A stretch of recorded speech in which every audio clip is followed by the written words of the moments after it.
Imagine being so pretty that a government feels threatened by you. China has issued new orders to its broadcasters in its continuing reform of culture, business, and social norms. They have come up with a recent ban on more feminine men. Then they banned some internet celebrities and reality talent shows. But what does this all entail? What is the 8-point plan, and how does this affect idol culture in general? The Chinese authorities have been on a roll when it comes to banning things. Not long ago, the Cyberspace Administration of China said that they would take action against the spreading of harmful information in celebrity fan groups and close down discussion channels that spread celebrity scandals or provoke trouble. They also announced that they would take action against the financial exploitation of fans through the sales of merchandise or by charging fans to vote for their favorite acts on online variety shows. Reasonable enough, right? I mean, we all saw how far the obsession with celebrities can go when fans of Chris said they'd go as far as breaking into jail for him. This is all part of the plan to ward off so-called irrational idol worshipping. They even penalized the Jimin bar for pooling funds to get a Jimin custom airplane for his birthday, plus 20 more fan bar accounts on Weibo for promoting unhealthy celebrity culture according to Fanquan regulations. They didn't stop at that though, because the recent ban the party has come up with has raised a few eyebrows, definitely getting a larger reaction than any of the recent regulations, and as you'll see, it's for a good reason. The Chinese government elimination of tech and entertainment sectors has now turned to sissy idols, effeminate men, and all things overly entertaining. I can't get over how they technically said, you enjoy things that are entertaining? That's wrong. They have come up with a less productive 8-point plan to put a ban on what they call sissy men. Yup, government officials use the degrading term niang pao, or literally girly guns, which if you ask me is really bad. They have been increasingly critical of the trend of these effeminate men, which includes pop idols and celebrities that wear makeup who do not conform to the macho male stereotypes that exist in traditional Chinese culture. Chinese boy bands such as TF Boys, Unique, Super Junior M, and XOM have all been the topic of criticism for their use of makeup and high fashion styles. This reflects the government's concern that Chinese pop stars, influenced by the sleek look of some South Korean and Japanese singers and actors, are failing to encourage China's young men to be masculine enough. However, times have changed, and with that, notions of manliness have too. The reason behind it seems pretty sensible, as the Chinese president stated. The quality of a man should not be determined by how pretty his face is. This should definitely apply to everyone in general, but the execution of it is harmful to say the least, not only to male celebrities, but also to androgynous female stars and LGBTQ+ individuals as well. This 8-point plan will also possibly affect the way brands address breaking gender and beauty norms in their storytelling. So while these regulations are all in the name of promoting a healthier society, the results of it could be more insidious than just pulling the plug on pretty boys. But what exactly does this 8-point plan call for exactly? Let's go through the points one by one.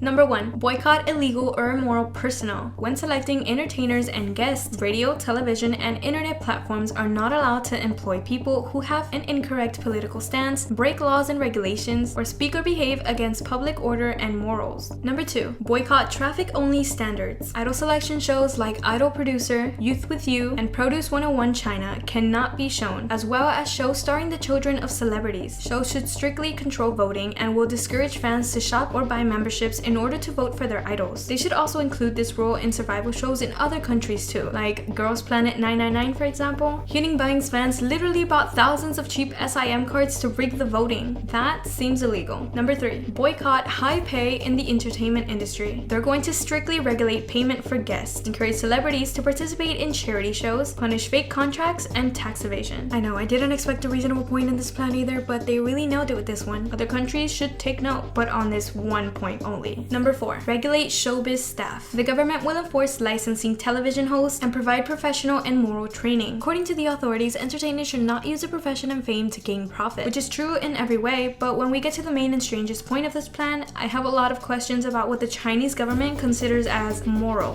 The next 3 steps are very vague and go like this. Number 5. Promote professional values in the entertainment industry while criticizing the fake, ugly, and evil values. Number 6. Entertainment associations should provide more moral training, whatever that means, as well as criticize bad examples. Number 7. Public figures need to be more accountable, listen to the people and respond to their concerns, and fill public spaces with positive shows. And the strangest of them all. Number 8. Boycott an overly entertaining trend, promote traditional culture, establish a correct beauty standard, boycott sissy idols, boycott daunting wealth, gossip, or vulgar internet celebrities. Well, this isn't the first time pretty boys and their visuals have been targeted by the state. In the past, authorities have gone as far as censoring male earrings on TV and tying little fresh meat, which is Chinese slang for handsome young men, to an evil CIA ploy to feminize Chinese men. I guess we have the CIA to thank for Win-Win's visuals. That is a sentence I thought I'd never say, but 2021 is a year of many firsts. But as much as it has impacted idol and celebrity culture in general, global brands have been majorly affected as well, considering most, if not all, of them rely on these quote-unquote pretty boys and their fandoms for publicity and sales. Actors like Wang Yibu, who is often seen wearing Chanel's women's blazers as a brand ambassador, or Xu Shengqing, who is well known for his cosmetic campaigns, promoting makeup products like lipstick and eyeshadow, are in danger too. But we still don't know what exactly is the party's definition of sissy. Is it clothes that are not considered traditionally masculine? Is it makeup? Colored hair? Honestly, what I'm most curious about is who decides which man is considered pretty or not. Is it the president himself, or is there like a specific person in the Chinese government who was employed specifically for looking at men and deciding which one of them is considered to be pretty or not? I need some clarifications because I have questions. What changed now from China's other attempts at promoting traditional masculinity is that China is being stricter due to the outbreak of idol scandals over the past few months. The Chris Wu scandal alone probably inspired most of these, but rather than make healthier and less problematic suggestions about boosting masculinity, they have thrown down the hammer. iQIWI has cancelled its idol programs. Weibo, Tencent, and NetEase Cloud Music have removed celebrity popularity rankings, and unruly celebrities have been pulled from video platforms. I mean, they went as far as erasing top actress and billionaire investor Vicky Zhao Wei from the Chinese internet without any explanation. The way they can just erase someone completely from the internet is honestly terrifying. The reactions from the general public and the Chinese popularity on these regulations is mixed, to say the least. Many who believe that traditional Chinese values must be conserved praise the government for taking actions against these artists, who they consider are promoting the very opposite values. On the other hand, many others see the 8-point rules as being problematic, bordering on bigoted. A report from South Morning China Post says, "This is discrimination against those with neutral or more feminine gender expression. It's a conflict between a backwards beauty standard and individualization in modern society." They're spitting facts, honestly, because the problem is way deeper than it actually seems and actually ties in pretty tight with misogyny, homophobia, and trans.